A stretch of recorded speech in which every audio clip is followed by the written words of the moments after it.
Welcome. My name is Bill Suddeth, and I'm the head of the Government Information and Maps Department of the University of South Carolina Libraries.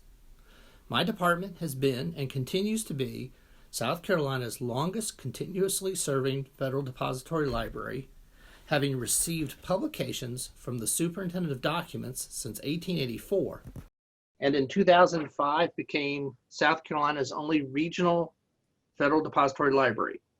Makes the University of South Carolina the only library in the state of South Carolina to receive all the government publications distributed by the Government Publishing Office, or GPO.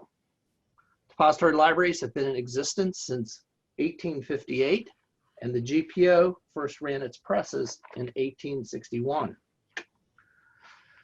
Joining me today are Professors Robert Oldendick, Todd Shaw, and Katelyn Stauffer of the Political Science Department at the University of South Carolina.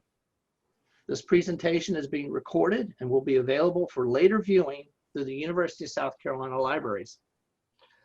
In developing this presentation, I came up with the title, Next 100 Days, Change or Chaos. What we did not expect is how appropriate that phrase was to be for the period from November 4th, the election, through President Biden's inauguration just last Wednesday on January 20th. A little bit of housekeeping. Tim Simmons, who is our chair of our outreach team, will be monitoring the chat. We do want to give our presenters a chance to answer these questions as best as they can, given the time limits I've put on them. So we will hold any questions to the end if we have time. These are three busy people, and I'm sure I am taking up a good chunk of their morning asking them to do this. Again, I want to thank each of my presenters, and I will now let Professors Oldendick, Shaw, and Stauffer give a brief introduction into their research and teaching interests as they relate to the 2020 election and our nation's 46th President, Joseph R. Biden, and the formation and outlook of the 117th Congress, which convened on Sunday, January 3rd. Thank you each for participating today. And I'll start with Professor Stauffer, and then Oldendick, and then Dr. Shaw. Yes. Hi, everybody. Thanks for coming out this morning. I'm Katelyn Stauffer. I'm an assistant professor in the political science department here at USC. My research and teaching really focus on women's representation primarily, and so I look at public opinion towards women candidates and office holders, the extent to which gender diversity legitimizes institutions, as well as how women behave once they emerge in these elite positions of power. And I'm Bob Oldendick. I'm a professor of political science. My research interests are primarily in public opinion. And as part of that effort, I look at pre-election polling as well as surveys conducted after the election. In the last couple elections, 2016 and to maybe even a greater extent 2020, have forced us to kind of re-examine and look at some of the differences that have taken place in trying to identify what are the factors that people would take into consideration when they make their vote and how different groups have changed over time. And good morning, everyone, and thank you for joining us. I'm Todd Shaw. I'm associate professor in political science and jointly appointed in African American studies. And my research is in the field of American politics, is principally in African American politics and U.S. racial politics. I look a lot at citizen participation and some voting and electoral participation. Thank you. So, professors, I want to begin with a few general questions and then finish up with a round of quick questions on what you think President Biden and a very narrowly controlled House and Senate can accomplish in the first 100 days, or can they even accomplish it by the end of 2021? Question one.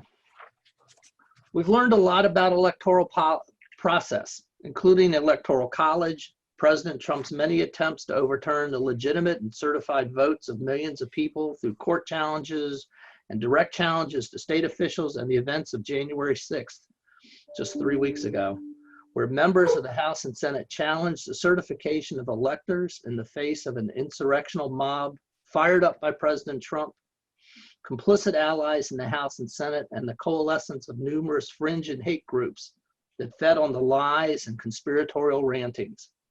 How do you assess the state of our democratic republic at this time, and what can the 117th Congress and President Biden do to heal these divisions?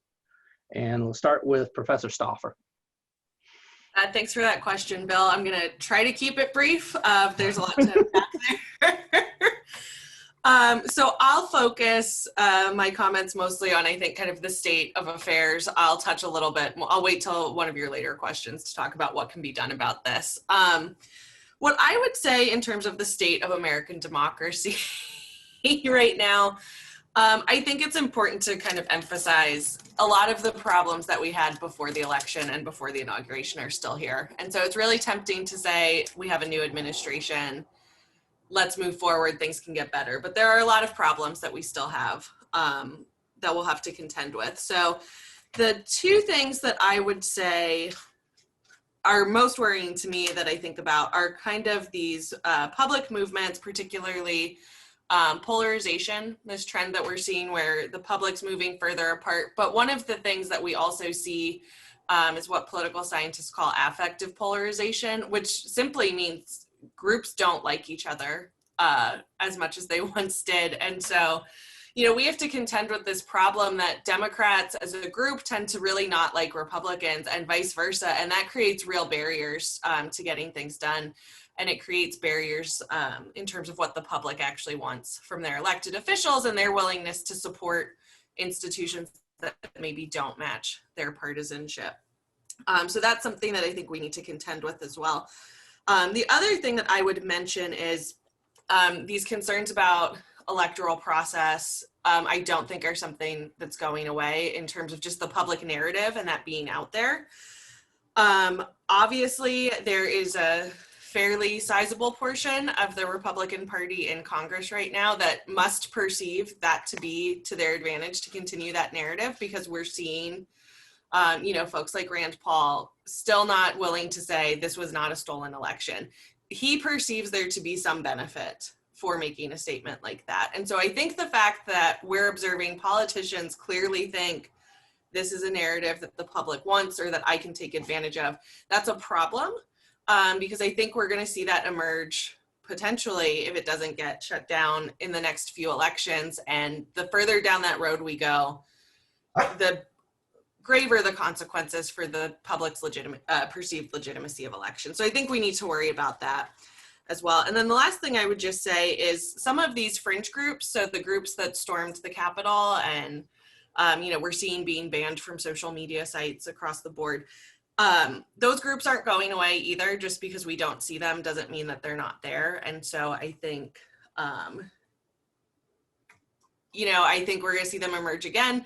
There could be another spark. In many ways, President Trump served as that spark to kind of bring some of this out into the open. Those groups are still there, and there could be another spark that brings them back out as well. So that was probably a sober assessment of the state of things, but I'll leave it there and turn things over to the next person. So thank you, Katelyn, and Professor Shaw. Todd. Well, thank you. And I think my colleague summed it up well, so I'm going to keep it brief, although, well, I'm going to try and keep it brief, which is, I'll start with that famous quote that Benjamin Franklin was said to have said when exiting the Constitutional Convention and asked by a citizen, you know, Mr. Franklin, or Dr. Franklin, what did you and the framers just create? And he says, a republic if you can keep it. And keeping that republic is, we're reminded now of just how fragile sort of the democratic process is and the democratic experiment is. And so to really, in agreement with my colleague, you know, sort of fundamentally these divides that this polarization in party politics that creates all these, again, effective polarizations, I completely agree. And this to go even a bit further, sort of the racial divide in America in the way in which it reinforces these political party divides.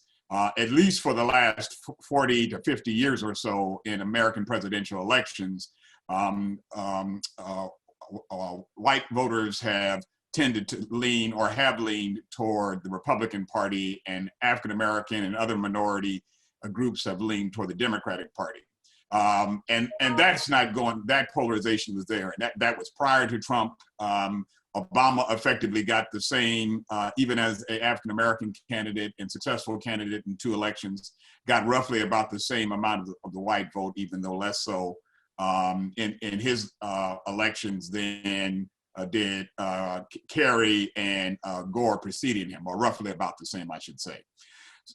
So to say that we can heal that divide when one administration, and Obama suggested this, is not possible nor plausible.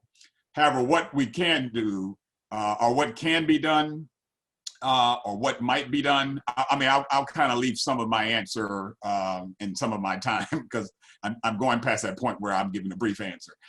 But what I think we really do ought to keep our eye on the ability for electoral and voting reform, which is going to be the really most difficult, I think, of all the levels of reform.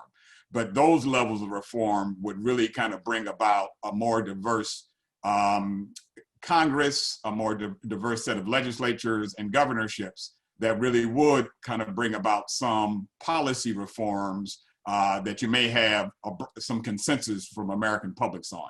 But that's a tough nut to crack. And so I'll leave it there for right now, given my agreement with my colleague. Okay, well, thank you. And Professor Oldendick. Well, while my colleagues have given a rather sobering assessment of where the state of the Democratic Republic, I would tend to be even more sobering, I think, because I have a great deal of concern where we are. The events of the past couple of months particularly have kind of led us to this precipice of maybe a different form of government. And I don't want to overstate this, because certainly there have been points in our history, the Civil War, and even if we go back to the late 1960s, where we had the riots, the urban riots, and the Vietnam demonstration. It's not the first time that we've moved toward crisis in this country, but why I think this is different is because of this whole idea of the social contract that we have, that people expect things from government, and government provides them.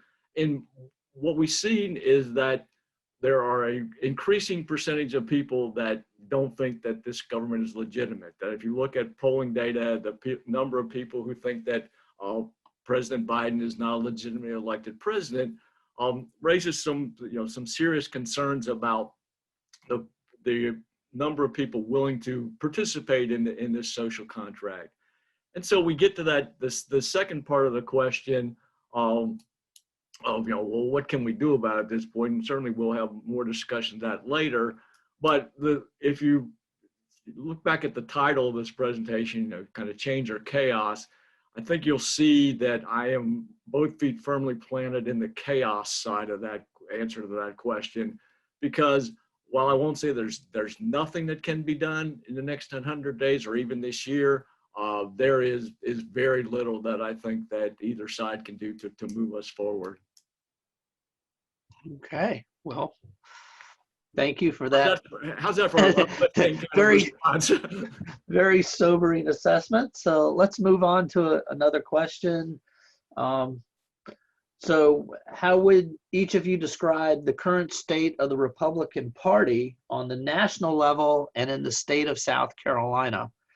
And let's start with Professor Oldendick, and maybe we can be equally sobering, or? No. The first question is very tough. I mean, I appreciate you starting me out with the easy one, because this is pretty easy. We start with the national level, and certainly there is going to be a great battle that we've already seen shaping up in the Republican Party nationally. We have this division that is almost an equal division between what we consider the Trump Republicans and the more kind of traditional Republicans, and you put people like Mitt Romney in that category. And there is, we see in the impeachment battle, we've kind of seen in even the organization of the Senate, that there's roughly equal division. And so how that plays out, and certainly what role President Trump plays in that, whether he is considered a candidate for the presidency in 2024 is going to make a big difference. So we've got this great deal of division. We've got completely opposite state politics. The Republican Party in this state is pretty solid. We saw that in the 2020 elections.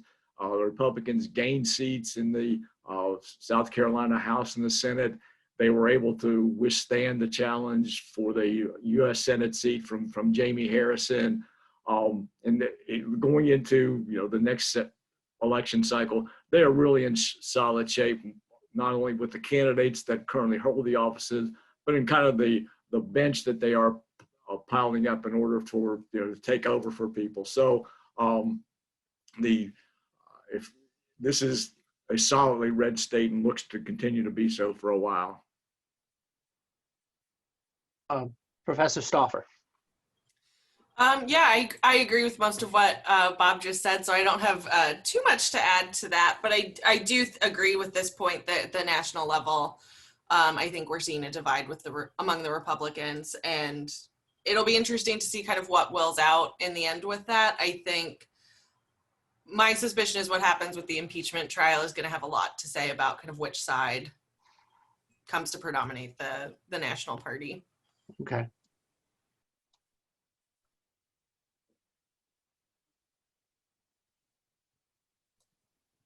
Okay. All right. And next. Okay. All right. Well, I'm going to throw a little curve at you. Uh-oh. So I have a child who said that was very intent at looking at the Georgia runoff and the Georgia election, and said, and this is her view, and not not filled with data and all that, was if Georgia can do this, can South Carolina do this? Okay. So, and knowing that you've done some work in Georgia and Atlanta area, put that little spin on this question. All right. And I'll try to add some data to my answer, or at least have my answers be informed by. So quite frankly, Bill and audience members, I think that South Carolina would not be the next candidate for the Stacey Abrams strategy. So, as you know, so this is answering this question about the strength of the Republican Party by answering the question of what can Democrats do. I agree with my colleague's assessment that there's divisions within the National Republican Party, and that in fact, I in a sort of tongue-in-cheek manner suggested that, is it possible that Trump might threaten to support a third party in order to keep the main of the party in line? And in fact, there was a little rumbling of that. But so some divisions at the national level, solid at the state level, and particularly when we talk about questions around redistricting, and that many of these state legislatures are in the hands, have majority GOP legislatures. So when they do that redistricting based on the census data, that's going to simply reconsolidate, particularly at the state level, but conceivably at the national level, the strength that the party will hold. Having said that, the Abrams strategy is one where you say, well, is it quite possible to look at the changing demographics of the country, the fact that the electorate is becoming more non-white and less majority white, and particularly within states where that's quite true. South Carolina is not, in my view, the next candidate. The more likely candidate is Texas, particularly given the smaller and smaller margins that we see, the smaller and smaller statewide margins between Republican and Democratic candidates. Beto O'Rourke is most recently, and Biden, got a little closer and toward that end, but there's still a gap. But given the strength of the Latino vote there and Latino registration and mobilization, combined with whites and some moderate and liberal whites and African Americans, that could be a majority coming in Texas. In South Carolina, we don't have the same dynamics as is true in Georgia, in the sense that we have that sort of populous ring counties around our major city that would lead to sort of suburban defection. So quite frankly, we have Lexington County next to Richland County as just one example, a much more conservative county next to the capital county that's clearly more Democratic. So we don't quite have those demographics, but I will say this, wrapping it up, that maybe if the Abrams strategy was taken now, 10 years from now, because that's what it took her 10 years, her and this mobilization effort to get where they were to convert Georgia numbers into real outcomes for Democrats. Maybe a 10-year strategy out, yes, maybe possibly so. Maybe the demographic trends that I've heard since I've gotten to the state since 2003, that South Carolina is becoming more purple, can actually be realized by numbers and turnout. But we still have to have more moderate white voters in the Democratic coalition, and that we don't have. Well, thank you each for your responses. Bill, can I add one Yes. point there real quick? Yeah. We focused this question on the Republican Party, and we shouldn't leave without mentioning something about the Democrats, because at the national level, there's also the same kind of split between the Biden Democrats and what we consider maybe the Sanders, Elizabeth Warren wing. And I think that dynamic in the Democratic Party is also going to be important as we consider possibilities for moving forward. Thank you. And so I'll stick to my script. If this is a point where I'd probably run off the script and wanted to start talking about redistricting, which is one of my favorite topics. But so the next question, given the Democrats' slim margin in the House and the 50-50 split in the Senate, what three pieces of legislation do you believe the new administration and Congress will focus on? And I'll let each of you just talk about one piece of legislation. And we'll start with Professor Shaw.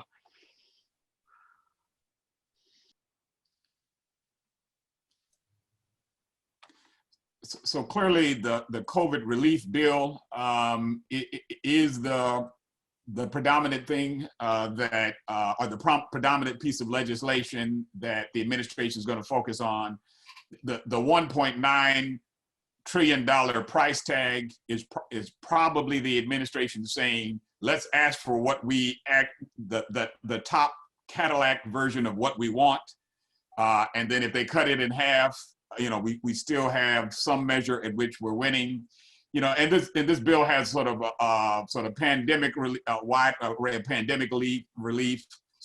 It puts $20 billion behind their national vaccination program, expands testing at $50 billion, and likewise has emergency paid leave, school funding for healthcare workers. Then the stimulus checks, sort of bringing the proposal of that $2,000 direct stimulus payment back in with some income cap, expanded employment benefits, eviction protection, support for small businesses, as well as the administration placing provisions in the bill for an increase of the federal minimum wage to $15 per hour. And so that's just some of the measures that are found in this particular bill. And really, I say the success of the Biden administration hangs on how it handles the pandemic. True in some respects as to the defeat of the Trump presidency was due to how it handled the pandemic. Okay, thank you, Professor Oldendick.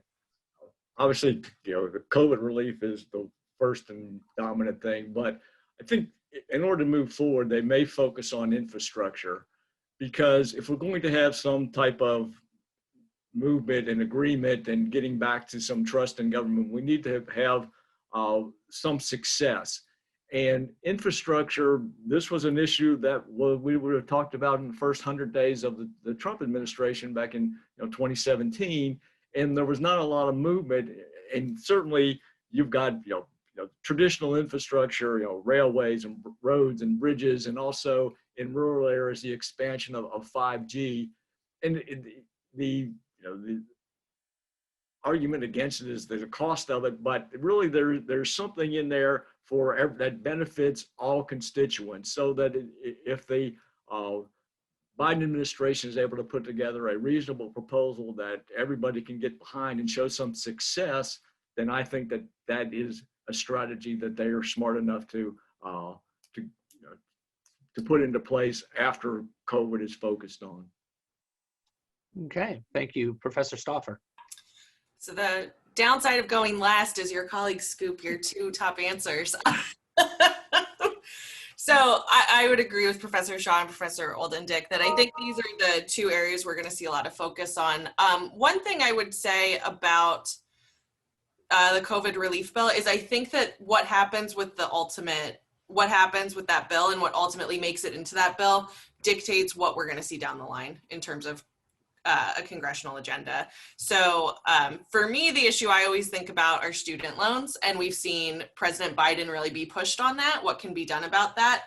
And I think the answer all comes down to what ends up in that COVID relief bill. And if that COVID relief bill continues to extend the moratorium on payments or continues to have the moratorium on interest, then I think we're actually not going to see a piece of legislation down the line that deals with forgiveness in a meaningful way. If that gets excluded, on the other hand, then I think we might see some of those things emerge. So that's kind of an unsatisfying answer, but I would say for me, I think it is that COVID relief bill, and ultimately what ends up in that will drive kind of what needs to be addressed with the rest of the administration. Okay, thank you. So my fourth question kind of wraps back around to the first question. And as one of the things, again, just a week ago with the President Biden's inauguration, that it was very clear that unity was the theme of the inauguration. But what one action do you believe the new administration can take in the first 100 days to unify the political and possible even the cultural divide that we find the nation in? And again, I'll start with Professor Stauffer. So I don't know that there's one action that he can take that will all of a sudden kind of heal the division there. One thing I will say, though, I think in terms of effectiveness, if it means appointing a Republican to the cabinet or finding a piece of legislation that he can really work with Mitch McConnell on and claim that as a success. Now there's questions about what that could be or how that would look. But I think something along those lines is going to be really helpful, because that will kind of grease the wheels to get, hopefully, some effective governance going on, which will go a long way towards folks feeling better about how things are working. Thank you. Professor Oldendick. I agree. And when I first heard about this question, it was like, well, what I mentioned earlier about finding some bipartisan infrastructure bill that could be passed to say that this could work. Unfortunately, I think the whole theme of unity in that ship has already sailed. And the reason I say that is, if you look at the actions that President Biden took on day one with his executive orders, we can cherry pick, but talk about three things. We can talk about rejoining the Paris Climate Accord. That the Republicans think, well, climate change is really not man-made, and there's not a lot of agreement on that side about climate change. If you talk about rejoining the WHO, well, there's a lot of people that voted for Donald Trump who think that it's kind of predominantly controlled by the Chinese and that we really shouldn't be a part of it. And then the third thing was kind of, we're going to, go after DACA, and we're going to reinstitute the safeguards that are with the DACA. And if you're looking at unity, well, if I'm a typical maybe Trump voter, I'm looking at those three things and say, you talk about unity, and those are three things that we absolutely don't want you to do. We talk about, did you not hear us for 4 years chanting about building a wall, and then you want to take as your first issue of take on DACA? I mean, so that unity in that sense, if you're opposed to Biden, is you just want us to accede to what you want to do. And that's not compromise, that's not unity. And it's only been 7 days, not even fully 7 days yet. And already we've seen with the impeachment and kind of the resistance to some of the things that Biden has proposed, even some of the cabinet nominees, that we're not looking at unity in 100 days or in a year or 2 years. I just, and when I said earlier that I was on the chaos side, I think that answer pretty much kind of explains why I take that position. Thank you. Professor Shaw. Yes, in agreement with my colleagues, but particularly picking up from Professor Oldendick, I think what President Biden means by the term unity is to unify his electoral coalition. I think that he wants to sort of reconstitute, he did reconstitute and wants to confirm and to solidify what we previously referred to as the Obama coalition. So, a strong, mobilization and turnout from minority groups, African Americans, Asian Americans, Latinos, various groups. Some segment certainly of the vote among women, the younger folk to a degree, as well as those who are more highly educated. So those various cross sections. If you think about it also, that when Biden sort of expressed this theme of unity, he began his inaugural address with discussion of the Emancipation Proclamation. He began by talking about race, and race was and racial justice or concerns around racial justice were a very predominant theme of his inaugural address. And then he, again, to go to Professor Oldendick's point, in his executive action, he has this executive action around the federal agencies being aware of and having plans to address systemic racism. All of these things, along with cues around criminal justice, you can really kind of think about the ways in which the unity he's talking about is a unification of his electoral coalition. I think he sort of has what he might call a pragmatic view of who is actually going to join this governing coalition. And lastly, I'll say that one part of the speech that I also found quite interesting is when he said the words, he said in effect, enough of us, mobilize to advance the rest of us. So, I mean, I think he's thinking of a 51% majority coalition that he can keep together and solidify in the weeks, months, and years to come. Okay.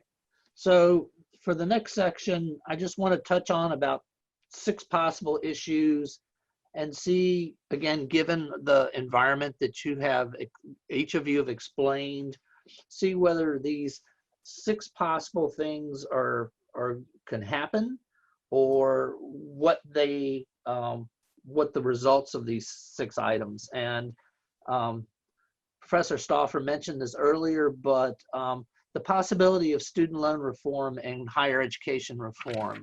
What do each of you think? That is it possible? Is it not going to happen? And just quickly, why don't you think it might happen? I can kick off with that. No, go ahead. Thanks, Sam. I think we might see something happen with student loan reform. I don't think we're going to see a terribly meaningful change to the system. So I think we might see continued moratoriums on interest rates and maybe some mild forgiveness, but I don't think we're going to see an overhaul of the student loan system in a meaningful way. So there might be that like quick, maybe it's the $10,000 gets forgiven, but I think that would be about it, and that we won't see the system itself change. Okay. Other comments? Well, just in agreement, the most likely outcome is the $10,000 forgiveness, to say we did something about it, but meaningful, systematic overhaul is just not, I don't think, possible. Okay. Yeah, and quite frankly, I think that's going to be the argument for 2022. If we had a larger majority, we could do more. A larger majority in the Senate and the House, we could do more. Right. Okay. Next topic, John Lewis Voting Rights Act. I'll take that one first. I don't think has any possibility, because what it really goes back to is trying to overturning the court's decision in Shelby County versus Holder, where we kind of reinstitute those areas that engaged in past discrimination, and just the issues that got, how do we identify that, what type of data we use. I don't see that we have a path to get that legislation passed. Other comments? Yeah, I agree. I think that outside of the COVID relief bill and student loans, that again, me going back to this theme of sort of the electoral coalition behind Biden, there would be nothing more meaningful than to guarantee the electoral process, fairness and equity in the electoral processes, and particularly with regards to these questions of redistricting. Although that's only one aspect of that bill, but the most significant part of what the court overturned, as Professor Oldendick said in that 2013 Holder decision, was the sort of Section 4, Section 5 implications around vote dilution, and so the fact that the court sort of says, well, we've maintained the Civil Rights Act, but the Congress has to revisit whether or not we can. Congress has to revisit whether plaintiffs have the ability to sort of have a veto on districts that are in violation of the act have to in fact get approval by the courts before they can proceed with redistricting plans. That doesn't happen, and thus what's happened in Texas and North Carolina. So, in other words, I second the motion. I would agree. I think we're going to hear a lot about it, and a lot of members of Congress are going to want to talk about it to signal to their constituents that this is an issue that they care about. But I agree. I think it's going to be tough to get it through this session. Okay, let's try a couple more, and then I'm going to throw a little curveball at you all. So climate change legislation. Yes, no? No way in whatever? I think we're continuing our theme of Okay. well, Okay. economics is supposed to be the dire discipline, but political scientists we're faced with some interesting issues. So no, I think climate change. I think too much of the frame of the Green New Deal, which Biden says he did not support as a candidate on the campaign trail, is what the Republican opposition will raise to any legislation. And so I think it's going to be a matter of what can be accomplished partly through executive order and regulatory measures. Okay. Anybody else, or do you all want me to throw the curveball at you? You ready for that? Ready for the curve. Yeah, give us the Okay, curveball. so I could keep going down this list of possible legislation and whatever. We had record turnout for the 2016 election. We had over 150 million voters, some of them first-time voters.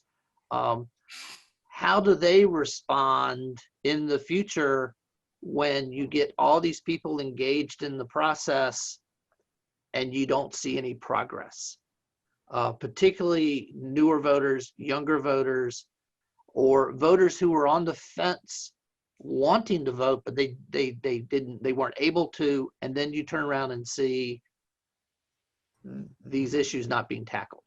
Where do you see that in the future?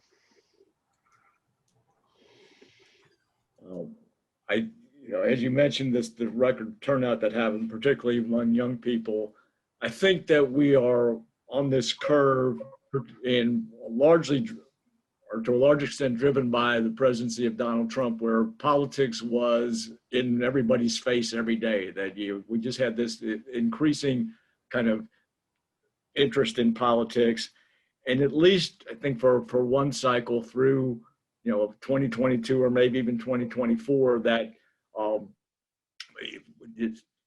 if if nothing happens, it's like, well, we just need a better majority, or we need to take the majority back if you're on the Republican side, so that I don't see a fall off.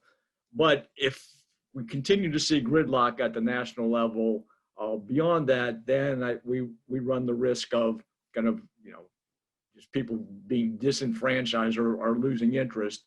And we didn't mention it earlier, but it kind of flows in with this whole idea of we are seeing the trust in all institutions in this society, particularly institutions of government, particularly Congress and the executive branch, that have just fallen through the lowest levels that we've seen since we started kind of measuring trust back in the early 1960s. And so that continued gridlock runs a risk of kind of having that really fall off the precipice. And again, going to the whole questions of system legitimacy.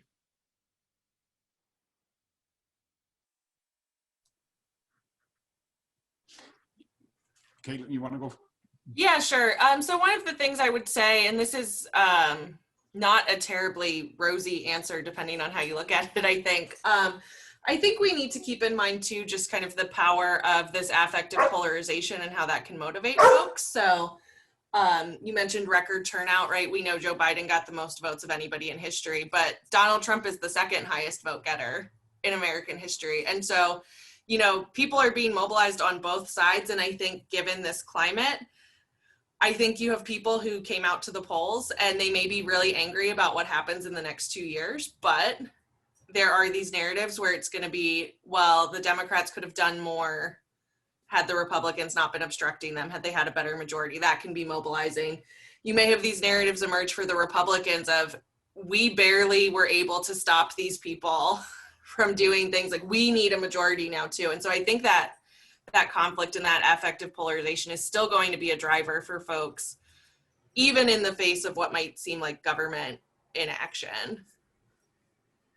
Professor Shaw. Yeah, I agree. And maybe I'm not going to give any rosier of an assessment, but let me go back to the ways in which I think what happened in Georgia is going to have a larger impact throughout the system.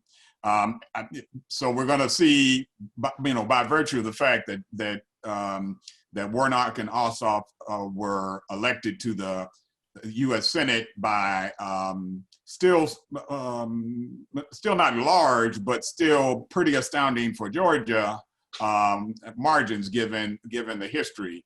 We're gonna see sort of high mobilization. I think continue throughout this period, high voter mobilization, and then some level of policy mobilization as well. So when it comes to the question of redistricting, when it comes to the question of should we continue with a fairly widespread mail-in voter system? Because at one point that sort of mail-in ballots, more advantaged or Republican voters were more likely to vote by mail-in ballots, and not so much this 2020 election. So they're going to have all those debates. And in some respects, then there'll be the question of, well, what's the next Georgia from different perspectives? Again, but we should also make mention of the fact that, well, Biden's margin in some of those Northwestern state or Midwestern states was not huge. and so there'll be the question of how can the electoral map be changed in 2024, or what can be done in 2022 to have a real impact, as we move forward. So I'm in agreement that, but I would say from the standpoint of being someone who studies these things, it's encouraging that more people are voting, but what they bring to them with the polls is the whole matter, as Professor Stauffer has indicated. Okay. Thank you all again. I'd like to close by giving each of you a couple of minutes, not that I've given you a lot of time to start with, to cover how the 2020 election campaign and outcome has changed your outlook or viewpoint in any particular way. And we'll start with Professor Oldendick. Well, I think if you look back at the election of 2020, we had this perfect storm. The perfect storm in the sense that we had a a sitting president who raised questions about the legitimacy of the election and refused to concede and to leave peacefully, combined with, as been mentioned earlier, the COVID and an election that was taking place where a number of states had to change their election laws, that they had to take into account whether it be extended voting hours or certainly much more mail-in voting, that allowed both sides really, but certainly on the losing side, to raise questions about the legitimacy and led to the many of the lawsuits that we saw. So what's the implication of that? Well, I think that certainly in the next 2 years and before 2024, we are going to see the tightening up of election laws. We're going to see some things that look like reform, other things that codify a lot of things that are already in place. And as we get into those midterm elections, we're going to see people paying much more attention. That if a state decides that they want to try to change something, that there's going to be question raised. And so it kind of, the difference in perspective is not only do people's awareness and attention to how the rules in each of the states make a difference. And I think that it's going to be much more difficult to change laws, but also anything that gets changed and what those implications are is going to be more heavily scrutinized on both sides. Thank you. Professor Stauffer. So I'm going to touch on a topic that we haven't really covered a lot, but it does map onto my research and something that I think is important to note about this most recent election. And that's what was going on with women and women's representation in Congress. So this year it kind of got lost in the shuffle. It was there were a record number of women candidates running for Congress. And the thing that was particularly interesting there was we saw a lot of Republican women running for Congress as well. And so 2020, the election has been kind of called the year of the Republican woman because we did see a big uptick. So that's something that I think is worth paying attention to, because in the past, and this is still the case to some extent, women's representation in Congress has been skewed very democratically. And so the way we've been seeing women's issues framed and covered has had a very democratic spin. Now that we're getting more Republican women into Congress, we are going to see shifts in how these issues are discussed, the types of legislation that we see as well. Sorry, you can hear my dog in the background. The cat is back. But so I think that's just something worth noting, that we are going to start to see women's issues, I think, legislated on in a very different way now that we are starting to see this kind of rise of Republican women in Congress. Thank you. And Professor Shaw.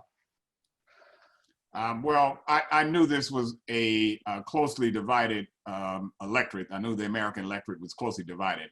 It just reinforced in my mind and in my thinking just how closely divided. Now, having said that, the question will be sort of there. It's sort of a bit of a mixed bag in the sense that on the presidential election, Biden's election was still a very solid election. I mean, a solid victory in terms of the number of sort of swing counties we've seen, or swing districts we've seen. But in some ways, Biden has a mandate that the Democrats in Congress do not. and so in 2022 is closer than 2024. And so in some respects, then the question is really, what is he doing? What will he be able to do to, I mean, I think first and foremost, he wants to address the major issues of the pandemic, the economy, sort of climate change questions, questions around systemic racism.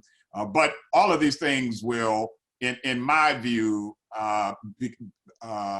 bring into real relief or foreground more of these questions about, well, what's happening within the electoral districts, within elections, and how there's a disjuncture between the sort of demographic changes of the country and who shows up in the halls of government.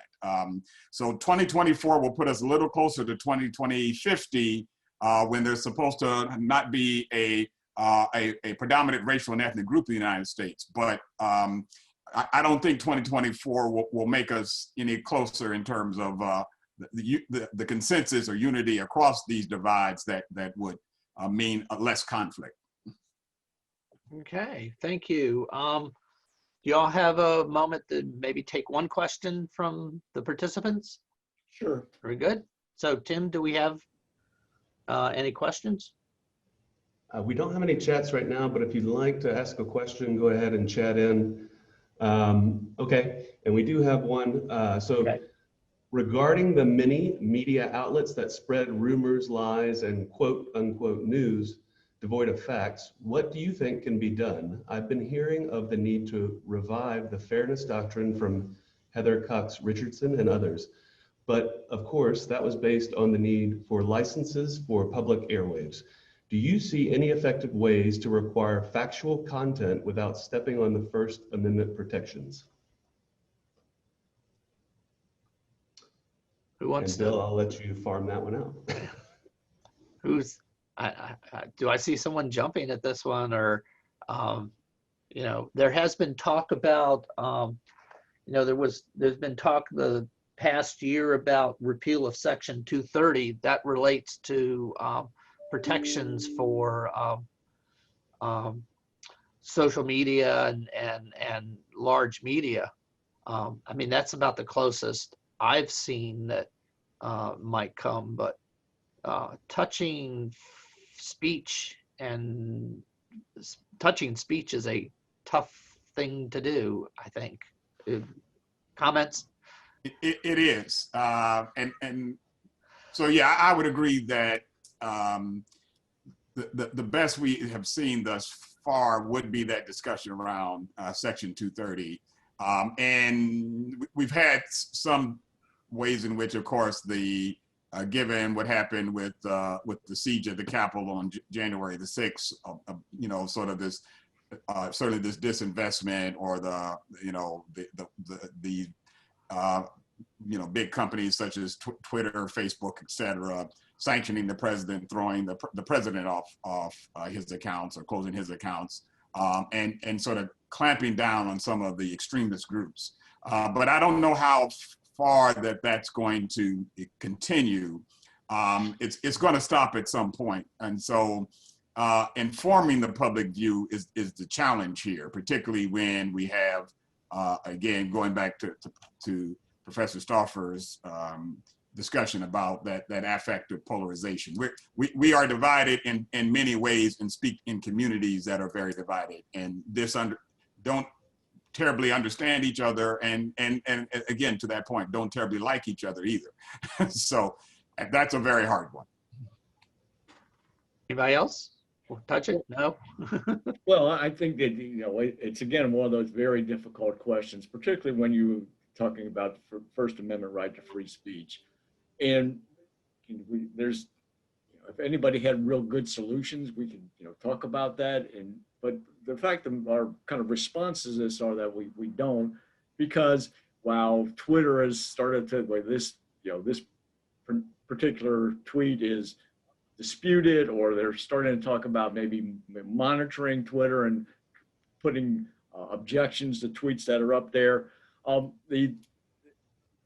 There's an anecdote from a focus group that kind of points out this problem.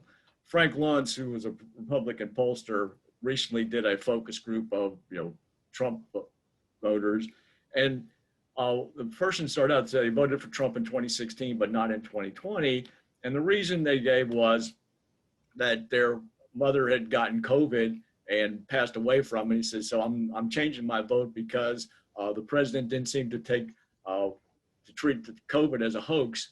And somebody else in the focus group said, well, that's because it is a hoax.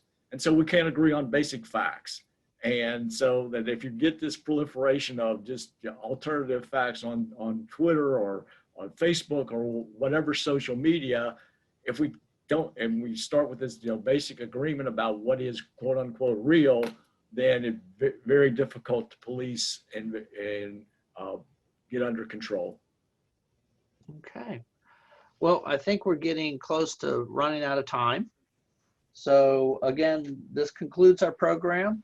I want to thank Professors Oldendick, Shaw, and Stauffer for this wonderful discussion. putting up with the questions from the moderator. But I also want to thank the library's outreach team and communications department, and in particular, Timothy Simmons, chair of the library's outreach team, for his assistance today. And if you would like to go back and re-listen to this presentation, it will be archived and available through the University Library's webpage at sc.edu/library. And use the search box. If you don't see it readily on the page, use the search box and use any part of the title. Again, the presentation is Next 100 Days, Change or Chaos. Again, thank you, Professor Stauffer, Professor Shaw, Professor Oldendick. Your wisdom and your insights have been wonderful. And again, thanks. All right. Thank you. Okay. So, all right. Tell Warren I said, hey, Caitlin.